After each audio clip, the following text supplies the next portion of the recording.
Well, good evening, greetings, and salutations. This is Passionate Bliss, and I want to tell you about my walk through the YouTube streets. So I was walking through the YouTube streets, right? And I saw something that actually frightened me and disgusted me at the same time. Take a look. Done to anybody in my life to deserve this. I never did anything in my life to hurt anybody. Literally, a man asked me for my number. I said no, and he picked up a brick in front of so many men and was like, "What are you gonna do?" And I told all these men, like, "Yo, why is this man got a brick on my face?" And he's holding a brick, and all these niggas is watching, and nobody does nothing. And he hits me in my face, and they're all just watching, and they let that nigga get in the corner. How is this okay? This is what y'all doing to women? Now, this is something that actually frightened me because as a woman, even though I'm well into my 50s, there has rarely been a time that I leave my house and go out into the public that I have not been asked for my phone number. What I typically do is I always smile and say no, but thank you for asking. And in different phases of my life, I would have a different reason. Oh, no, I'm married. Oh, no, I have a man, or whatever. They were often still persistent, but I would smile and keep walking, never slow down my pace, sometimes sped it up, and it never amounted to anything. Okay, so for this to actually happen is frightening to me. I know women who have said that they said no and they got mushed in the face. We had an episode that went viral not too long ago that they said no, and the man bit the woman in the face, injuring her eye because she wouldn't allow him to buy her a bottle of wine. This has happened repeatedly where women have gotten worse and worse. One man was throwing feces on a woman. The other man, stabbed the woman in the back because she said no, or she ignored him. This lady didn't say anything. She just ignored him and got stabbed in the back. So it looks like it's getting worse and worse for women. This is actually frightening. Women minding their own business. At this point, I feel like women need to try to protect themselves. They need to carry a weapon. I have a Glock millimeter that I carry with me everywhere at all times. And so, that's one of the things that I felt like I've had to do, whereas one point saying no and keeping it pushing was okay. Now it's a reason for an act of violence. And I wonder what is happening to the mental state of men. What is happening to their decline of men? And it looks like black men, because to be honest with you, I'm not seeing white women reporting this. I'm not seeing Latino women reporting this. I'm not seeing Asian women reporting this. This is black women who are reporting these things. And so this is alarming. And I wonder what has happened to the state of black men. It looks as if they are degrading more and more, deeper and deeper into degeneracy, into violence, into insanity. And this is something scary that women have to recognize, and they have to protect themselves, and they have to prepare for it. It's not something we can ignore anymore. If you need mace, if you need a knife, if you need a gun, if you need, whatever else you can think of, brass knuckles, I don't know. But we need to have something to protect ourselves because these men are getting unstable. And Psychology Today said that men are lonelier than ever. And I guess the lonelier they get, the more desperate they get, the more violent they get. And we have to accept that as a reality and prepare for it. We can't walk around here anymore acting like things are the way they used to be, where keeping it pushing and no thank you was enough. Okay?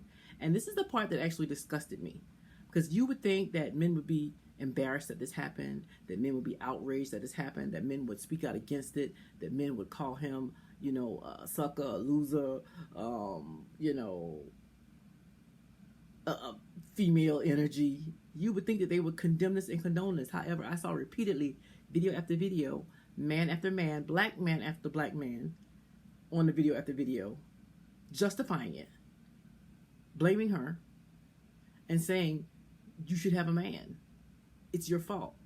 One of the men who was there that night, who did nothing to protect this lady, who did nothing to try to de-escalate it at all, this is what he said.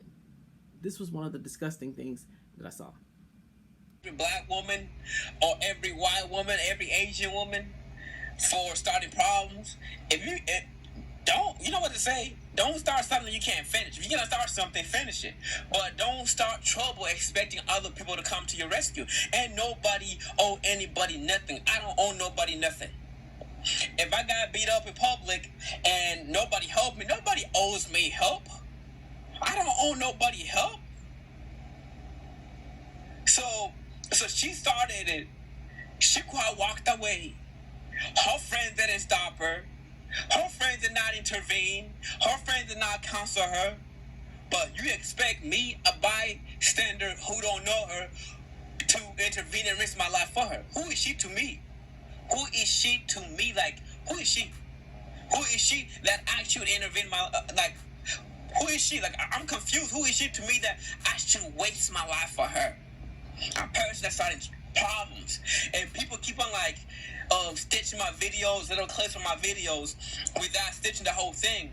I'm not saying what happened to her was okay. Nobody deserves to get hit in the face, whether it's a man or a woman. Nobody deserves to get hit in the face, let alone with a brick.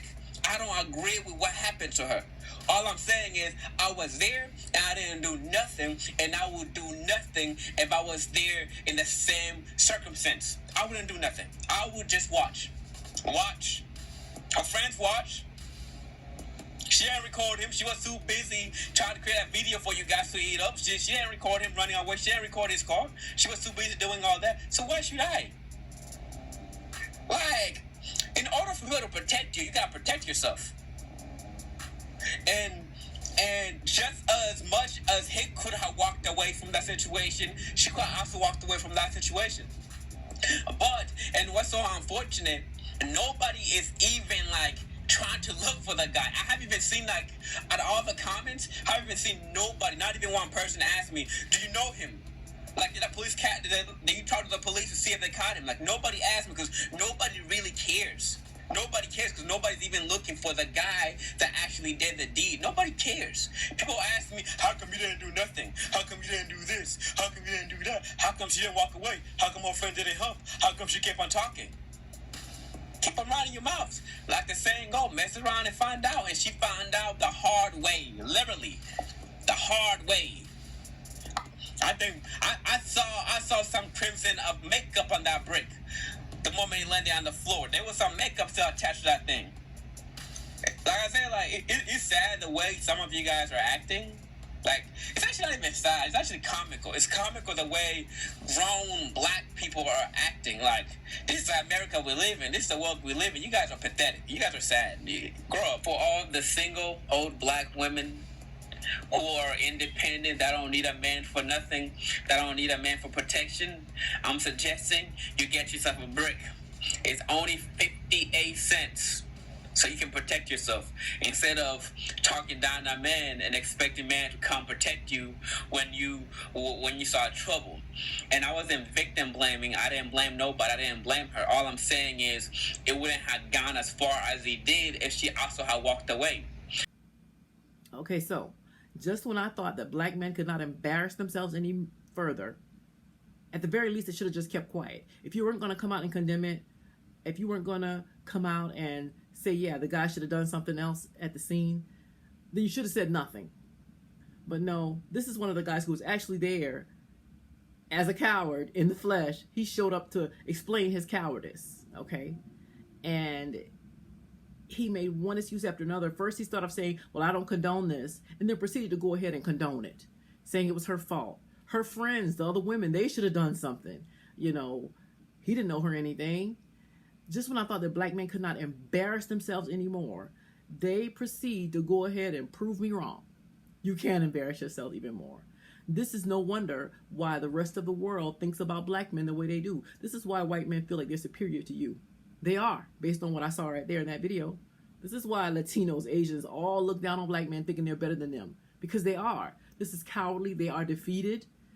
Okay, this is cowardly. And this is why people think about black men the way they do.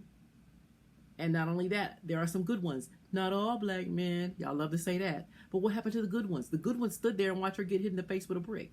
Nobody said that you had to jump in between her, fight the man, tackle him. Why can't you just say, hey man, put that brick down. You don't need that. Man, cut it out. Since when we start putting bricks on people because they don't want your number? Why did somebody just say, girl, going on? If she was escalating, if she was getting rowdy with her no, because I've heard of women doing that, getting pretty disrespectful with the nose. I never did, but some have. Why couldn't somebody just say, hey, girl, go on somewhere before you get yourself in trouble, before you get hurt? Going on somewhere. Why did you make no attempt to de-escalate anything? You can de-escalate without jumping in and risking your life. But you are too cowardly to even say anything. The good ones don't check the bad ones. And that's one of the biggest things that's wrong with the black community. The good black man stand by and say nothing. They get that lopsided, crazy smile they get when they hear somebody bragging on degeneracy. You know, shake their head, don't say anything, and just let it go. So not only was it scary for me as a woman, but it was disgusting to see the men of the black community behave this way and show themselves to be getting worse and worse and acting like it's okay. But the moral of the day for the women is that we can't pretend, we can't assume that because men are present, even men that you know, that they're going to do anything, okay? Because they're cowards, they're afraid. They're more afraid than you are, actually. And so you have to learn to protect yourselves, because this is what the reality is for us today. We have to accept reality. Black men are not protectors. They're not providers. They're not husbands. They're absent as fathers. We cannot depend on them in any way. Things that we used to think were status quo, they're not status quo anymore. And we have to accept that. With that being said, y'all be careful. Ladies, arm yourselves. Have sweet dreams. Wait to find them all real.